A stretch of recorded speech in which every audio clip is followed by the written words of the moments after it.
The morning sun cast long shadows across the grounds of Balmoral Castle, as Queen Elizabeth II sat quietly in her favorite chair, looking out at the Scottish Highlands she had loved for over 7 decades. At 96 years old, Britain's longest reigning monarch knew that her time was drawing near, though she kept this knowledge close to her heart. The year 2022 had been particularly challenging for her, with health concerns mounting and the weight of recent family troubles pressing heavily on her shoulders. Just 2 days earlier, she had fulfilled what would become her final official duty, meeting with the newly appointed Prime Minister Liz Truss at Balmoral. The photograph from that meeting would later become iconic, showing a frail but dignified woman who had dedicated her entire adult life to serving her country and the Commonwealth. Her hands, marked by age and countless handshakes with world leaders, rested gently on her walking stick as she smiled warmly at the camera. The Queen had always found solace at Balmoral, the private royal residence in Aberdeenshire that had been her summer retreat since childhood. Here, away from the formal protocols of Buckingham Palace and Windsor Castle, she could simply be herself. She would walk among the heather-covered hills, tend to her beloved corgis, and enjoy precious moments with her family. The castle held countless memories of picnics with her late husband, Prince Philip, who had passed away just 17 months earlier, leaving a void in her life that nothing could fill. Her children, grandchildren, and great-grandchildren had been the source of both her greatest joys and deepest concerns. Prince Charles, now in his 70s, had waited his entire life to inherit the throne, supporting his mother through decades of public service. Princess Anne, known for her tireless work and no-nonsense attitude, had always been one of the Queen's most reliable children.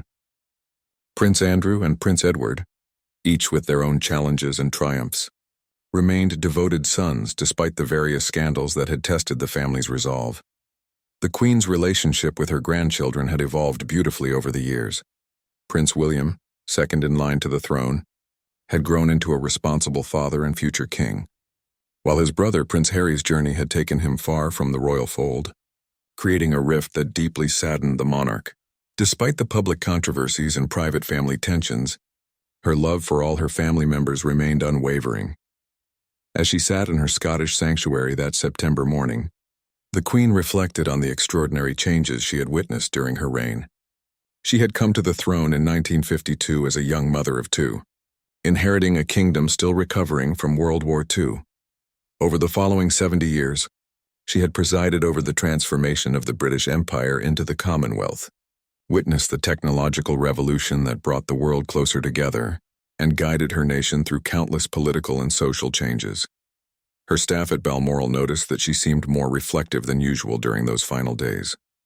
She spent time looking through photograph albums, reminiscing about state visits to exotic locations, meetings with presidents and prime ministers, and quiet family moments captured by royal photographers. Each image told a story of duty fulfilled, relationships cherished, and a life lived in service to others. The Queen had always been deeply religious, finding strength in her faith during the most challenging periods of her reign.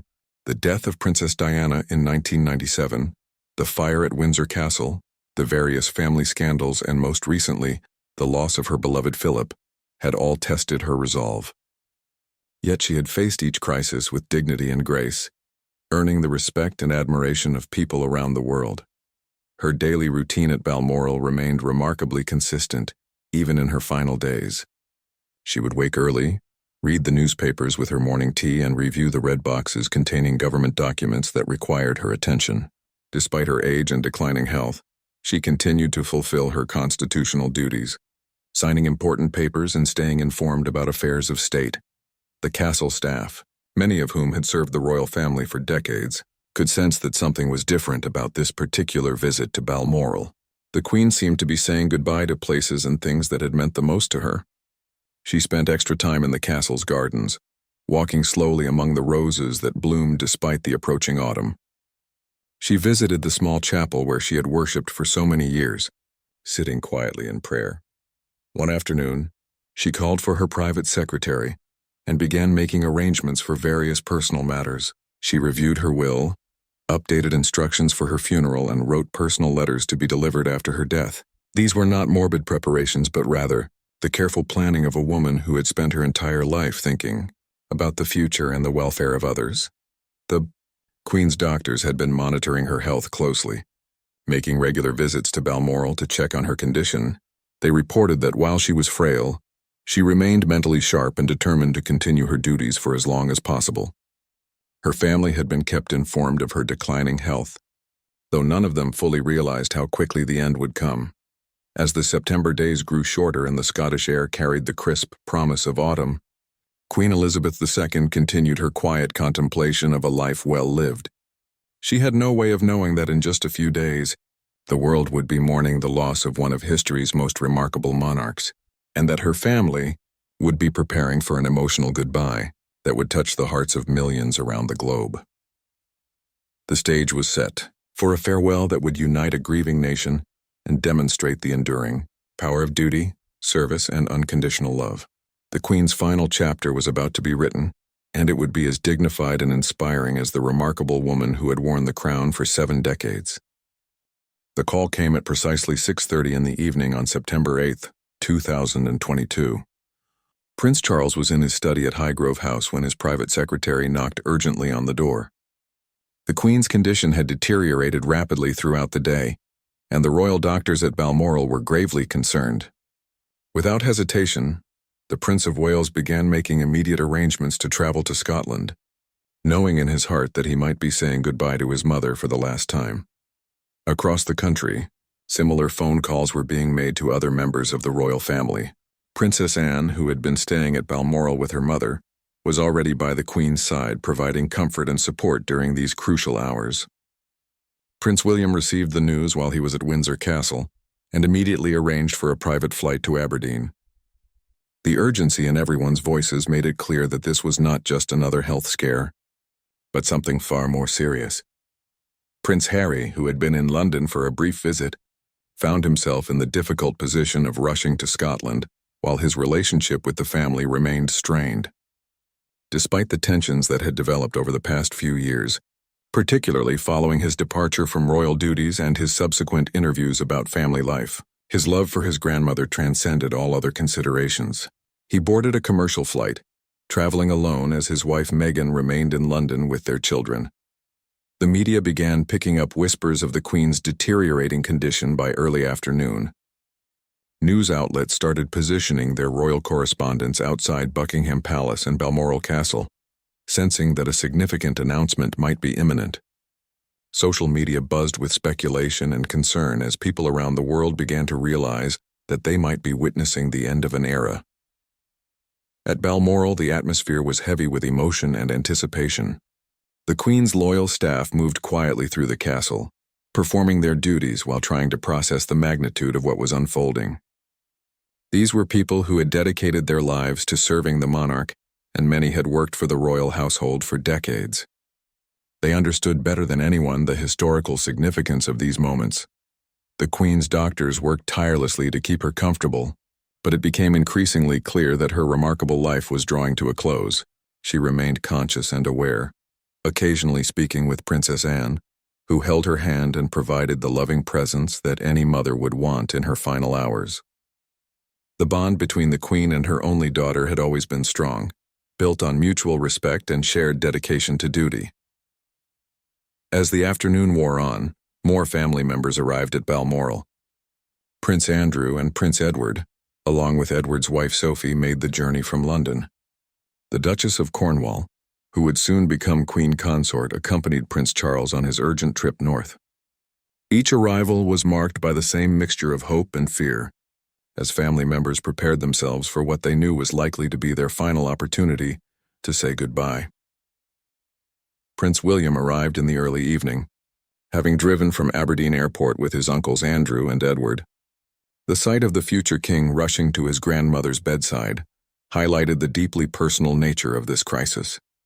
Despite all the protocol and ceremony that surrounded royal life, this was ultimately about a family gathering around a beloved matriarch in her time of need. The Queen's grandchildren who were able to make the journey found themselves grappling with the reality of losing the one constant figure in their lives. She had been there for every major milestone, offering guidance, support, and unconditional love throughout their childhood and into their adult years.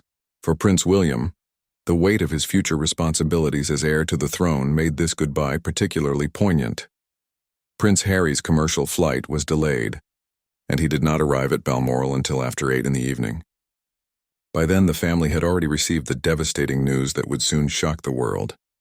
The prince, who had served his country in Afghanistan and had always shared a special bond with his grandmother, found himself arriving too late to say goodbye, a circumstance that would add another layer of sadness to an already heartbreaking situation. Throughout the day, Prime Minister Liz Truss was kept informed of the Queen's condition through official channels.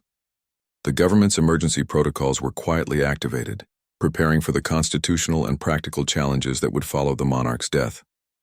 The careful planning that had been developed over many years, known as Operation London Bridge, began to unfold with precision and respect. The Commonwealth leaders around the world were also being briefed on the situation. From Canada to Australia, from New Zealand to the Caribbean nations, heads of government prepared their citizens for the loss of a figure who had been a constant presence in their lives for decades. The Queen had been particularly beloved in the Commonwealth countries, where her regular visits and genuine interest in their cultures had created lasting bonds.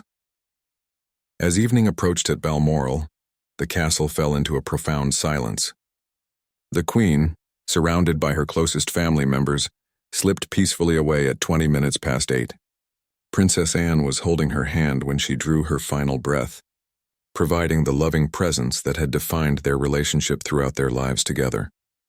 The immediate family gathered around the bed, each processing their grief in their own way. Prince Charles, who had waited his entire life for this moment, now faced the reality of becoming King Charles III. The weight of the crown was about to pass to him, along with all the responsibilities and expectations that came with it. In that quiet Scottish castle, a new chapter in British history had begun, and the world was about to witness an outpouring of emotion that would unite people across all continents in shared grief and remembrance. The news broke to the world at 6:30 in the evening, when Buckingham Palace released a simple but profound statement that would change everything. The words were carefully chosen and dignified, announcing that Her Majesty Queen Elizabeth II had died peacefully at Balmoral that afternoon, surrounded by her family. Within minutes, the announcement had spread across every continent, reaching billions of people who suddenly found themselves confronting the end of the only monarch most of them had ever known. The immediate reaction was one of stunned silence, followed quickly by an overwhelming wave of emotion. In London, crowds began gathering outside Buckingham Palace despite the evening hour, many carrying flowers and wiping away tears. Strangers embraced each other on the streets, united in their shared sense of loss. The Union Jack was lowered to half-mast, and similar scenes played out at British embassies and high commissions around the world. At Balmoral Castle, the royal family found themselves dealing with both private grief and public responsibility. King Charles III, as he was now known, had to balance his role as a mourning son with his new duties as monarch. His first statement as king was deeply personal, speaking of his beloved mother's lifetime of service and expressing his own commitment to continue her legacy. The emotion in his voice was unmistakable as he addressed a nation in mourning. Princess Anne, who had been closest to her mother during those final hours, took on the responsibility of accompanying the Queen's body on its journey back to London. This was both a daughter's final act of love and a royal duty that she approached with characteristic dignity and strength. The sight of the Princess Royal, dressed in black and maintaining her composure while clearly struggling with grief, became one of the most powerful images of those early days. Prince William, now the Prince of Wales and heir to the throne, faced the challenge of supporting his father while managing his own grief and suddenly increased responsibilities. His wife Catherine, the new Princess of Wales, stood by his side as they both grappled with the reality that their roles in public life had changed forever. Their children, Prince George, Princess Charlotte, and Prince Louis, were now even closer to the throne, inheriting a legacy that came with both privilege and responsibility. The world's reaction was immediate and overwhelming. Presidents, prime ministers, and world leaders issued statements expressing their condolences and sharing memories of meeting the Queen. From Joe Biden to Emmanuel Macron, from Narendra Modi to Jacinda Ardern, leaders who had met the monarch spoke of her grace, wisdom, and unwavering commitment to duty. Many noted that she had been a constant figure in international relations for decades, providing stability and continuity in an ever-changing world. Social media platforms were flooded with tributes from ordinary people sharing their memories and feelings about the Queen. Photos from royal visits, memories of Jubilee celebrations, and personal stories about meeting the monarch created a digital tapestry of grief and gratitude. Hashtags like RIP Queen Elizabeth and Thank You Mom trended worldwide as people from every background found ways to express their emotions. The logistical challenges of managing such a significant event began immediately. Operation London Bridge, the carefully planned protocol for the Queen's death, swung into action with remarkable precision. Every detail had been considered years in advance, from the announcement procedures to the funeral arrangements. Government officials, palace staff, and security personnel worked around the clock to ensure that everything proceeded smoothly during this period of national mourning. Television programming around the world was immediately altered to focus on the Queen's death and its implications. In Britain, the BBC switched to rolling coverage that would continue for days, featuring documentaries about the Queen's life, analysis of what her death meant for the monarchy, and live coverage of the events unfolding at royal residences. Similar coverage dominated international news networks, reflecting the global significance of this moment. Religious leaders from different faiths offered prayers and reflections on the Queen's life and service. The Archbishop of Canterbury, who had worked closely with the monarch in her role as Supreme Governor of the Church of England, spoke movingly about her deep faith and its influence on her approach to duty. Leaders from other Christian denominations, as well as representatives from Judaism, Islam, Hinduism, and other faiths, acknowledged her respect for religious diversity and her efforts to promote understanding between different communities. The Commonwealth nations began their own periods of mourning, with many announcing that they would observe similar protocols to those in the United Kingdom. In Canada, flags were lowered and the Prime Minister announced a period of national mourning. Australia and New Zealand made similar declarations, while smaller Commonwealth nations prepared to send representatives to what would be one of the largest funeral gatherings in modern history. Back at Balmoral, the royal family spent their first night without the Queen processing their loss in private. King Charles III worked with his private secretaries on the many decisions that needed to be made quickly, while other family members supported each other through the initial shock of their bereavement. The castle that had been the Queen's favorite retreat now served as the setting for her family's first steps into a new era. Prince Harry, who had arrived too late to say goodbye to his grandmother, was particularly affected by the circumstances of her death. Despite the family tensions of recent years, his love for the Queen had never wavered, and he found himself regretting the missed opportunities for reconciliation. His presence at Balmoral during these difficult hours represented a temporary pause in family divisions, as everyone focused on their shared loss. The practical arrangements for the Queen's funeral began immediately, with the full understanding that this would be both a state occasion and a family farewell. Representatives from nearly 200 countries would need to be accommodated, security would be unprecedented, and the ceremony itself would need to reflect both the Queen's personal wishes and the expectations of a grieving nation. Westminster Abbey, where the Queen had been crowned nearly 70 years earlier, would serve as the setting for her final farewell. As the night wore on and the initial shock began to settle into a deeper understanding of what had been lost, people around the world found themselves reflecting on the Queen's remarkable legacy. She had been more than just a monarch. She had been a symbol of stability, duty, and grace under pressure. Her death marked not just the end of a life, but the end of an era that had spanned 7 decades of unprecedented change and challenge. The journey from Balmoral to Edinburgh marked the beginning of the Queen's final procession home, and it became one of the most emotionally charged moments in recent British history. On September 11th, Princess Anne accompanied her mother's coffin on the 6-hour drive through the Scottish countryside, a journey that transformed into an unprecedented display of public mourning and respect. Along every mile of the route, ordinary people lined the roads, standing in silent tribute as the hearse passed by their communities.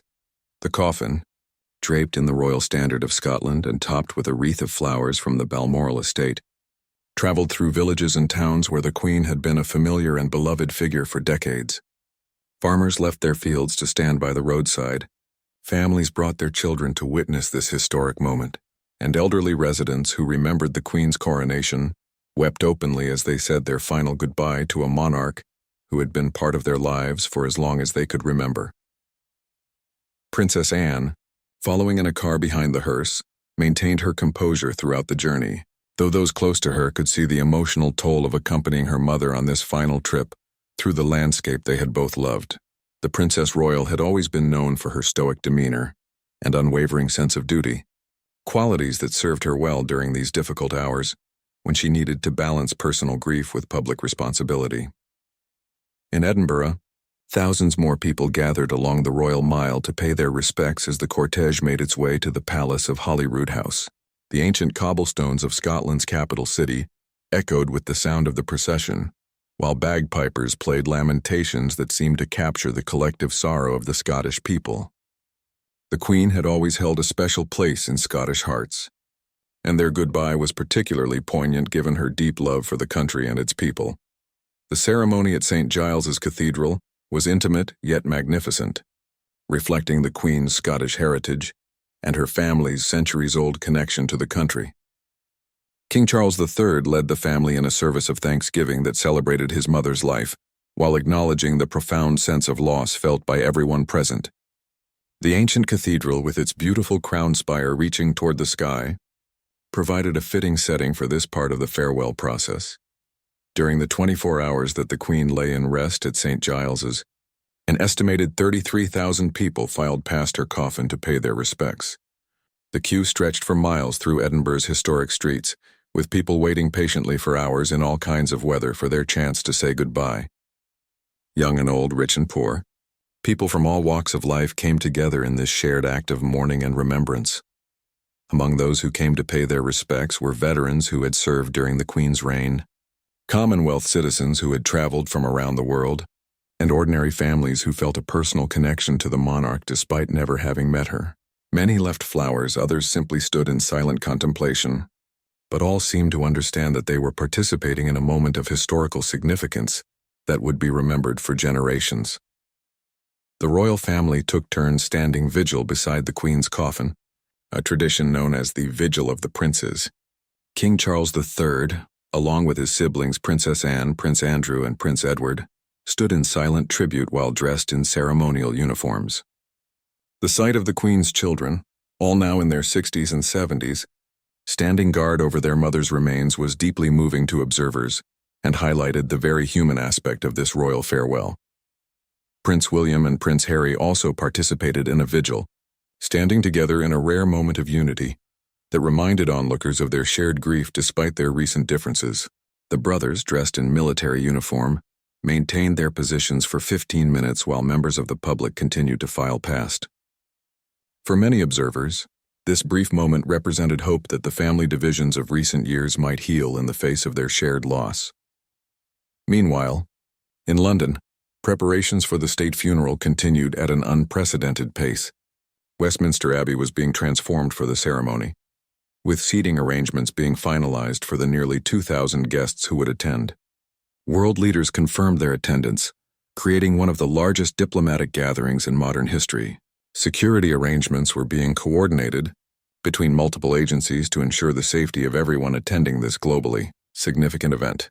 The public response to the Queen's death continued to grow throughout the week. Flower tributes outside royal residences created colorful carpets of remembrance, while books of condolence filled up as quickly as they could be provided.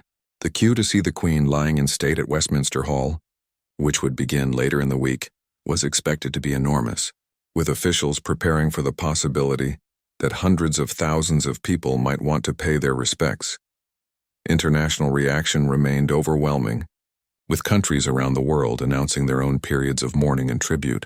The Queen's death had touched people far beyond the Commonwealth, as her image as a symbol of stability and continuity resonated with individuals who had grown up seeing her as a constant presence in world affairs. From Asia to Africa, from Europe to the Americas, people shared stories of what the Queen had meant to them and their countries.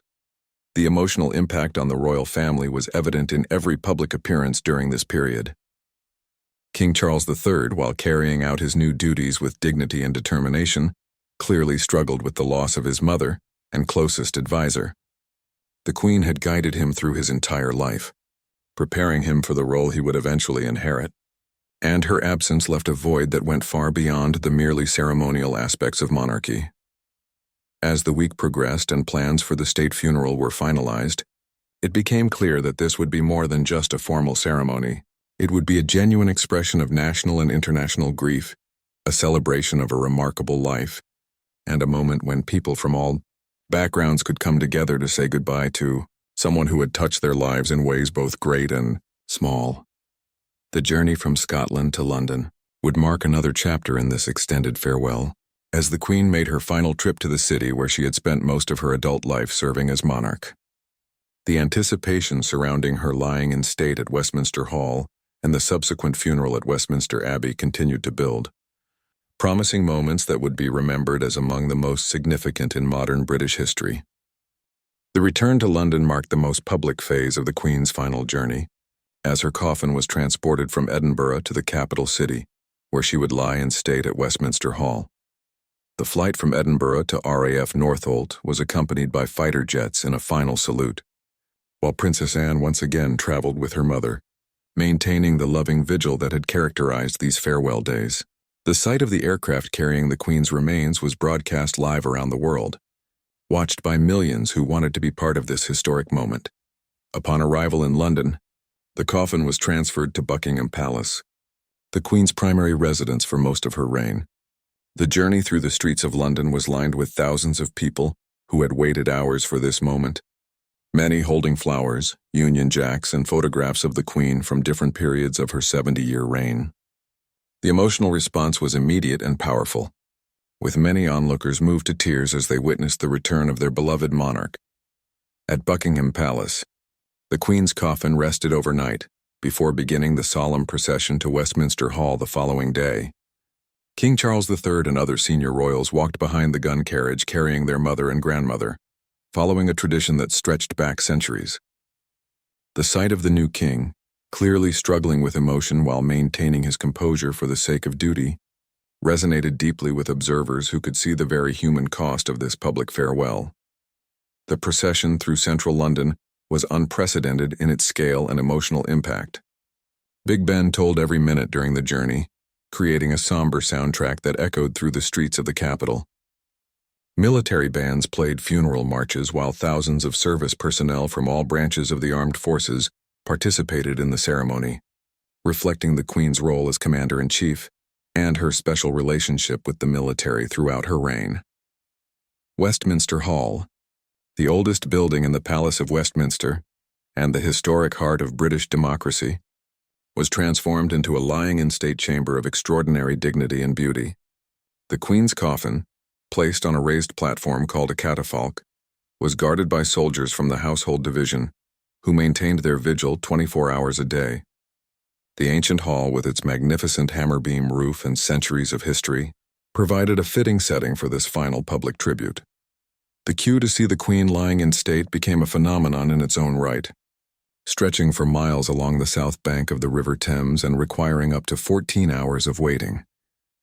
People from every background imaginable joined this extraordinary line, creating a temporary community united by shared respect and affection for the late monarch. Volunteers provided refreshments and support to those waiting, while strangers struck up conversations and friendships that would last long after the funeral. Among those who waited patiently in the queue were bereaved families who felt the Queen had been part of their lives, veterans who had served under her command, Commonwealth citizens who had traveled thousands of miles to pay their respects, and young people who wanted to witness history in the making. The diversity of the mourners reflected the Queen's broad appeal and the way she had touched lives across all social and cultural boundaries. The royal family took turns participating in vigils beside the Queen's coffin, creating some of the most poignant moments of the entire period of mourning. When King Charles III stood guard alongside his siblings, the sight of 4 grieving children honoring their mother transcended protocol and ceremony to become something deeply personal and moving. The king's obvious emotion, carefully controlled but clearly visible, reminded everyone that beneath the crown and ceremony was a son saying goodbye to his mother. The vigil of the grandchildren was equally powerful, with Prince William and Prince Harry standing together despite their recent estrangement, joined by their cousins in a display of family unity that many hoped might signal the beginning of healing. The 8 grandchildren, ranging in age from their 40s to their 20s, represented the future of the royal family and the continuation of the Queen's legacy through the generations she had nurtured and guided. International dignitaries began arriving in London for what was being called the funeral of the century. Presidents, prime ministers, monarchs, and other world leaders came to pay their respects to a figure who had been a constant presence in international relations for 7 decades. The logistical challenges of hosting so many important visitors while maintaining security and protocol were enormous, but the careful planning of years ensured that everything proceeded smoothly. The media coverage during this period was extraordinary in its scope and sensitivity. Television networks around the world provided continuous coverage, featuring documentaries about the Queen's life, analysis of her impact on the Commonwealth and international relations, and live feeds from the various ceremonial events. Social media platforms saw an unprecedented outpouring of personal tributes, memories, and expressions of grief from people who felt personally connected to the monarch despite never having met her. The economic impact of the funeral preparations was significant, with hundreds of thousands of visitors arriving in London from around the world. Hotels were fully booked, restaurants were overwhelmed, and transport systems were stretched to their limits. However, the mood throughout the capital remained respectful and unified, with visitors and locals alike understanding that they were participating in a moment of genuine historical significance. As the lying in state period continued, it became clear that the public response exceeded all expectations. The continuous stream of mourners, the emotional tributes, and the sense of shared grief created an atmosphere unlike anything seen in living memory. Many compared it to the funeral of Princess Diana in 1997, but the Queen's farewell seemed to touch an even broader section of society and the international community. The Queen's great-grandchildren, some still very young, were carefully prepared for their role in the upcoming funeral. Prince George and Princess Charlotte, as future senior royals, would attend the ceremony and needed to understand both its importance and their expected behavior. The family's efforts to shield the youngest members while allowing them to participate appropriately demonstrated the careful balance between private grief and public duty that had characterized the entire farewell process. As the day of the state funeral approached, London prepared for what would be one of the largest security operations in British history. Streets were closed, barriers erected, and thousands of police officers and military personnel took their positions. The world's attention was focused on Westminster Abbey, where a ceremony would take place that would mark not just the end of a life, but the end of an era that had defined much of the modern world. The morning of September 19, 2022, dawned clear and crisp in London, as if the weather itself was paying respect to the occasion. Westminster Abbey, the ancient church where the Queen had been crowned 70 years earlier as a young woman of 25, was filled with nearly 2,000 guests representing every corner of the globe. World leaders, royal families, Commonwealth representatives, and personal friends of the Queen gathered for what would be remembered as one of the most significant funeral services in modern history. King Charles III arrived at the Abbey with visible emotion etched on his face, the weight of both personal grief and new responsibilities clearly affecting him deeply. As he took his place in the front row alongside Queen Consort Camilla, his siblings, and his sons, the magnitude of what was happening seemed to overwhelm him momentarily. This was not just a state funeral, but a son saying goodbye to his mother, a family farewell that happened to be witnessed by billions of people around the world. Prince William and Catherine, the new Prince and Princess of Wales, sat with their children, Prince George and Princess Charlotte, who had been carefully prepared for this solemn occasion. 9-year-old George, second in line to the throne, seemed to understand the gravity of the moment, while 7-year-old Charlotte displayed remarkable composure for such a young child. Their presence represented the future of the monarchy and the continuation of the Queen's legacy through the generations she had so carefully nurtured. Prince Harry, who had traveled from California with his wife Meghan, sat nearby but separate from the immediate line of succession, a physical representation of the distance that had grown between him and the working royal family. Despite the tensions of recent years, his grief was clearly genuine, and many observers hoped that this shared family tragedy might begin to heal the divisions that had caused such pain to the Queen during her final years. The service itself was a masterpiece of ceremony and emotion, combining the grandeur expected of a state occasion with deeply personal touches that reflected the Queen's own faith and character. The Archbishop of Canterbury delivered a sermon that spoke to both the Queen's public achievements and her private qualities, describing her as a person whose life had been dedicated to serving others and whose example would continue to inspire future generations. The music throughout the service was carefully chosen to reflect different aspects of the Queen's life and reign. Traditional hymns that she had loved were sung by the Abbey Choir, while the last post played by military buglers created moments of profound silence and reflection. When the congregation sang "God Save the King" for the first time in over 70 years, many were moved to tears by the historical significance of that moment and the reality of the transition taking place.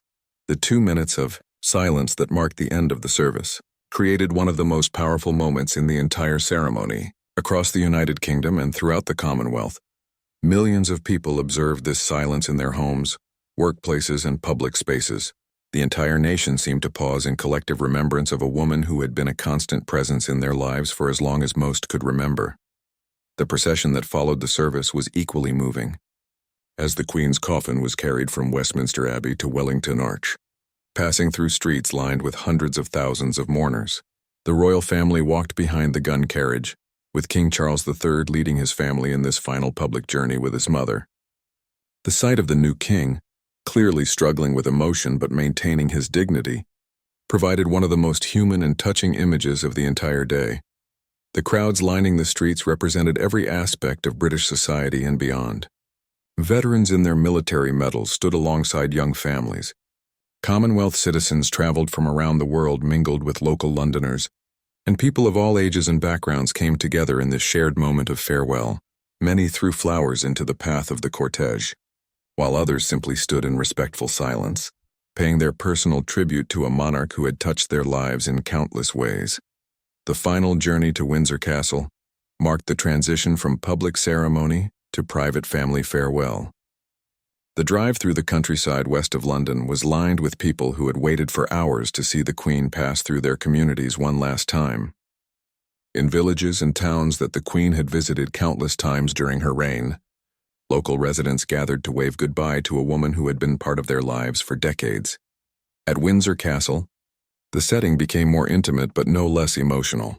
St. George's Chapel, where the Queen had attended countless family celebrations and ceremonies, was prepared for the committal service that would mark her final farewell. This smaller gathering included only close family members and personal friends, creating an atmosphere that was both more private and more intensely emotional than the grand state funeral that had preceded it. The Dean of Windsor conducted a service that focused on the Queen's personal faith and her role as a wife, mother, grandmother, and great-grandmother. Here, away from the cameras and the crowds, the royal family could express their grief more freely.